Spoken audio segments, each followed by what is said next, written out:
ICCPR,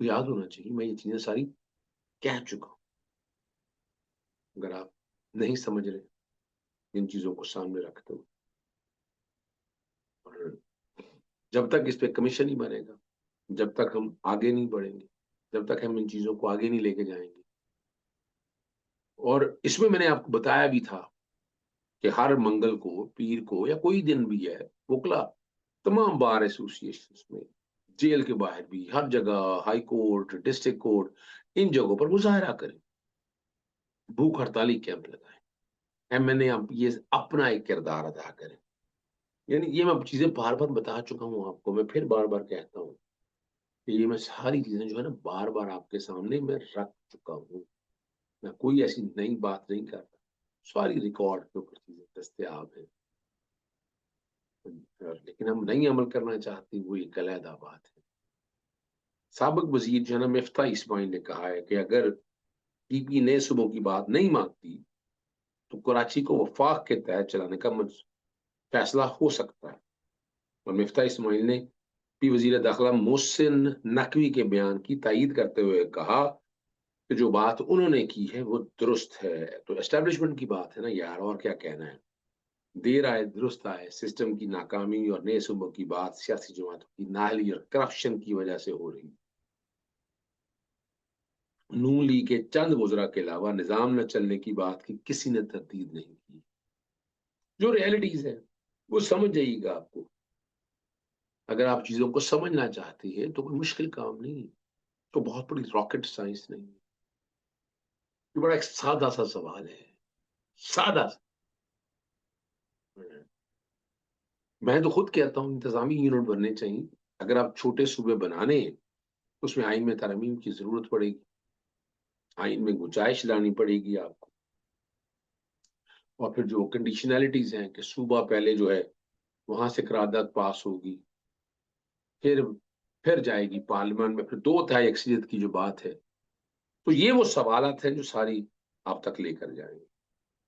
اگلی بات بہت ہی اہم کیس آج سماعت ہونی ہے، جیسے سربراہ محمد طاہر صاحب کے پاس ہے آصف علی زرداری صدر کی طرف سے نا مختلف ہائی کورٹس میں ایڈیشنل ججز کی تعیناتی کی منظوری نہ دینے کے خلاف یہ درخواست ہے. صدر مملکت سیکٹری اور وزارت قانون کے ذریعے ایڈیشنل ججز کی تقرری اور پہلے سے تعینات کردہ ایڈیشنل ججز کی مستقلی کے لیے سمری کے لیے ڈائریکشن دینے کی استدعا کی. اب بڑا سوال پیدا ہوگا، کیا یہ درخواست قابل سماعت ہے؟ 27 ترمیم کے بعد اب ڈاؤٹ کیا رہ گیا؟ یعنی اگر آپ دیکھیں عدالتیں تو پھر اس طرح کے کام کوئی نہیں کر رہی. عدالتیں تو نا امیدی ہے، نا امیدی ہے عدالتوں سے جناب. اور کیا جو سچ ہے وہ سچ پتا ہونا چاہیے. ہم سب سچ سے کیوں بھاگتے ہیں یا کیوں بھاگنا چاہتے ہیں؟ سچ پہ یقین کریں آپ. اور سچ یہی ہے کہ ہماری عدالتیں اور یہ نظام ناکام ہو چکا ہے. ٹھیک ہے نا جی. اور اگر پھر بھی آپ سچ نہیں جانا چاہتے تو آپ بتا دیں کہ ہم کیسے چیزوں کو بہتر کریں. نظام یہ زنگ آلود نظام ہو چکا ہوں. اور ججز کی تعیناتی میرٹ میں بھی اتفاق کرتا ہوں. میں بھی سمجھتا ہوں کہ کون سا میرٹ ہے، اچھا چلے جیسا بھی میرٹ ہے، اس میرٹ پہ جو انٹیلیجنٹ لوگ ہیں، جو کام سمجھنے والے لوگ ہیں، وہ کیوں آگے نہیں آتے؟ جی، وہ کیوں آگے نہیں آتے؟ اس کا جواب دیں. کیا جواب دیں گے اس کا؟ بہت سے ایسے لوگوں کو جانتا ہوں جنہوں نے ججز کی آفر کو ٹھکرایا ہے، انہوں نے ایکسپٹ نہیں کیا اس بات. اور آخری بات کی طرف لے کر چلتے ہیں.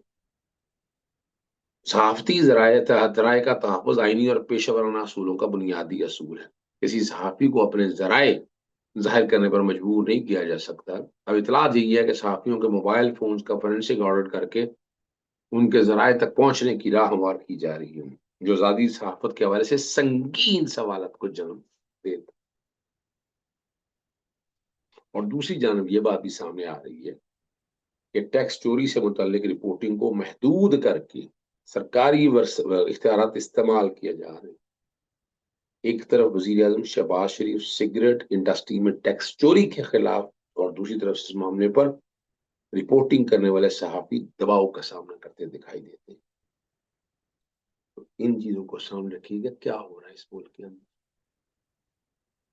کیا ملک چاہتا ہے، کون یہ چاہتا ہے کہ یہ نظام اسی طرح جکڑا رہے، کون چاہتا ہے کہ ہم ان حالات کو اس طرف لے کر چلیں۔